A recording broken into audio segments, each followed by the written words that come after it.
So Prince Harry is attending the coronation. He finally confirmed it after a lot of speculation and rumor. However, he is going to make the briefest of trips to London. He may not even stay the night of the coronation, which is, as anyone who's been on transatlantic travel knows, a pretty hard slog. Now, I think the expectation for Harry is that he will fly into London the day before, because quite frankly, no flight is going to be able to get him to London for the morning of the coronation, get him out the evening of the coronation. However, he's going to spend as little time in London as humanly possible. He will only be attending the coronation service itself. We do not expect to see him taking part in any of the ceremonial aspects around it. He will not be on the balcony at Buckingham Palace with his other family members. He will not, we don't believe, take part in the official procession that will take place for the coronation. So really, we can only expect to see him attending the service, and then he's going to leave in order to get back to California because it is his son Archie's birthday.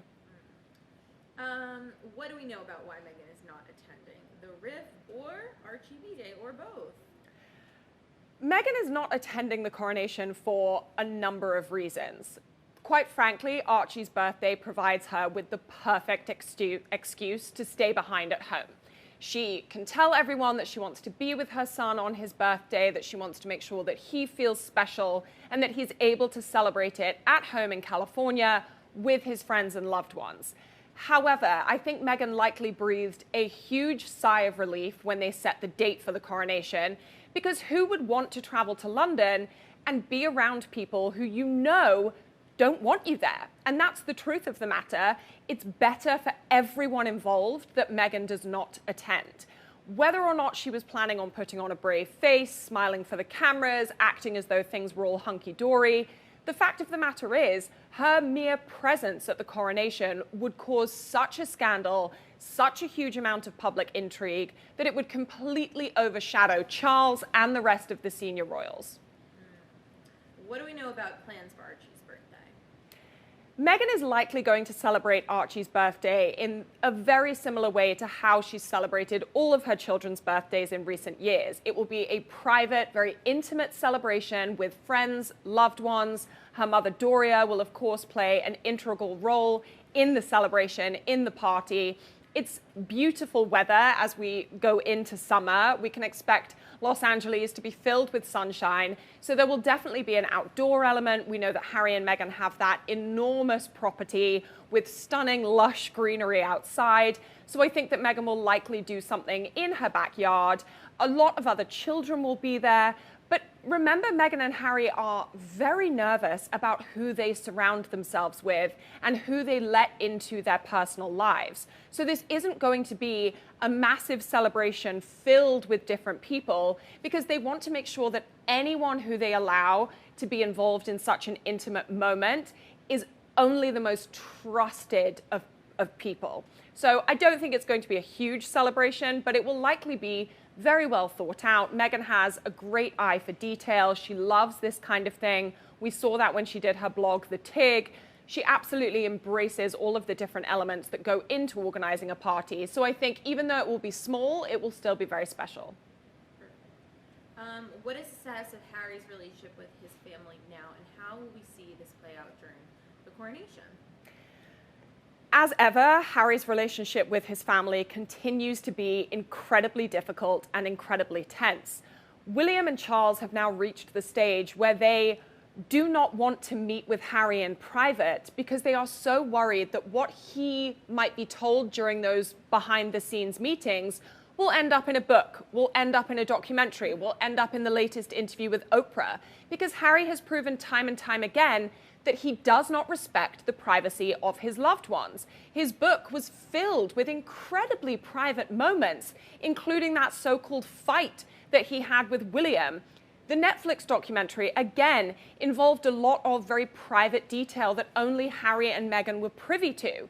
So William and Charles really have to take steps to protect themselves. They can no longer get away with trying to have intimate meetings with Harry behind closed doors, because that information doesn't stay behind closed doors. Now, I don't think Harry would go to the coronation if he didn't believe that he can put on a brave face for the cameras. He knows that this is an event that millions upon millions of people around the world will be watching. He knows that every single aspect of his behavior will be scrutinized, from his facial expressions to his body language. Experts the world over are going to be looking at the most minute details in order to get some clue about what is going on within the royal family. So Harry will be very stoic. I think he will keep a very, stiff upper lip, as it were. But I don't think that we should expect to see a huge amount of interaction between Harry and the other members of his family. Perhaps he will spend a lot more time with Eugenie. I think that's probably the most likely scenario that we see here. The two of them are known to be very close. Eugenie has paid visits to the couple in Los Angeles. So I think if Harry is going to align himself with anyone, it will be with her. There's another birthday the week of the coronation, Charlotte. How is that affecting William and Kate's role? Charlotte's birthday takes place on May 2nd, which is obviously a few days before the coronation on May 6th. However, as with any big royal event, a lot of rehearsal, planning, preparation has to go into these things.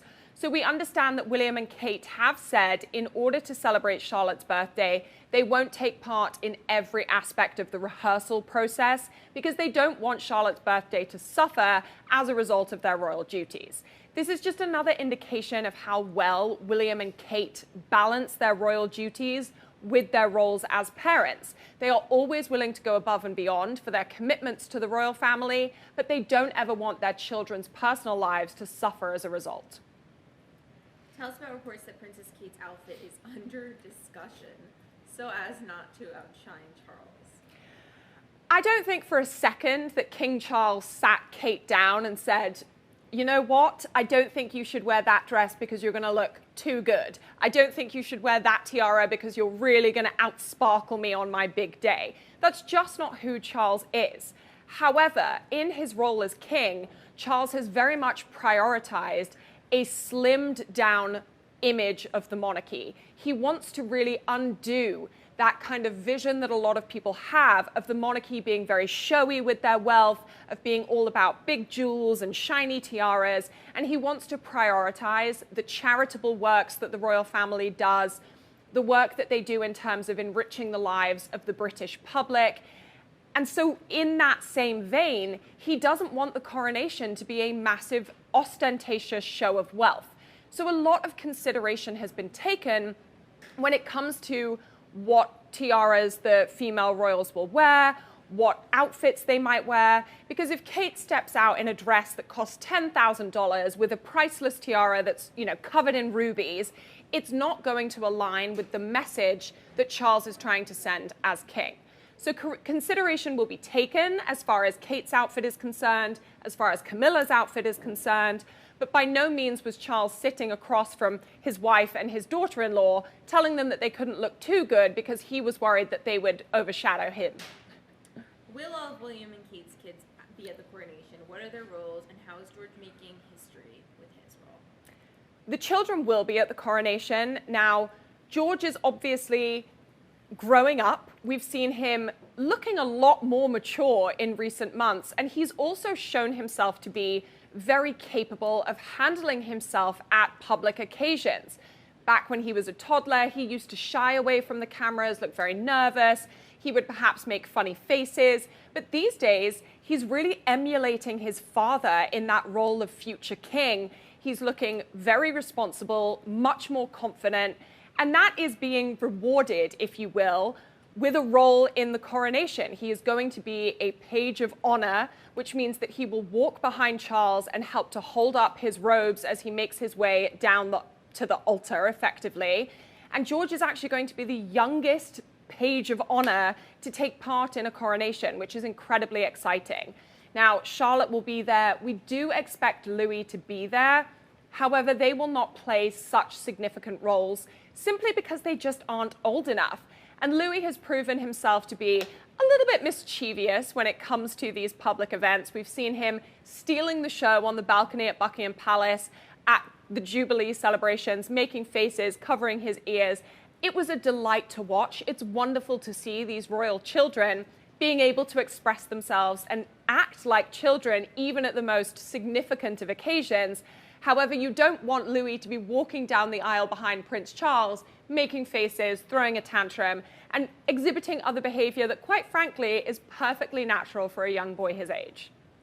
Perfect. And what details can you tell us about the concert? So the concert is going to be a really fun wrap event, effectively, for the coronation celebrations. It's going to be able, to be watched online, on TV, and in person. There have been a few snags with securing performers. We understand that a number of big-name talents did turn down the opportunity to perform. We understand that Adele was asked, Ed Sheeran, the Spice Girls, all of whom did not want to be a part of the big concert. Now, I think right now, aligning yourself with the royal family leads you into slightly murky waters, because at the end of the day, the Prince Harry and Meghan scandal is always going to play a part in the royal narrative. Similarly, the Prince Andrew scandal is always going to play a part in the royal narrative. So a lot of artists are drawing back, choosing not to take part, simply because they don't want their name, their brand, dragged into that kind of scandalous zone, if you will. However, that doesn't mean that there won't be some really great talent on stage. Lionel Richie is set to perform, Bette Midler is set to perform, and a very popular British band called Take That. Now, I don't think they ever made it big here in the US. However, in the UK, if you were from my era, they were the big thing. They were pretty much UK's answer to NSYNC or the Backstreet Boys. So that's very exciting, at least as far as I'm concerned.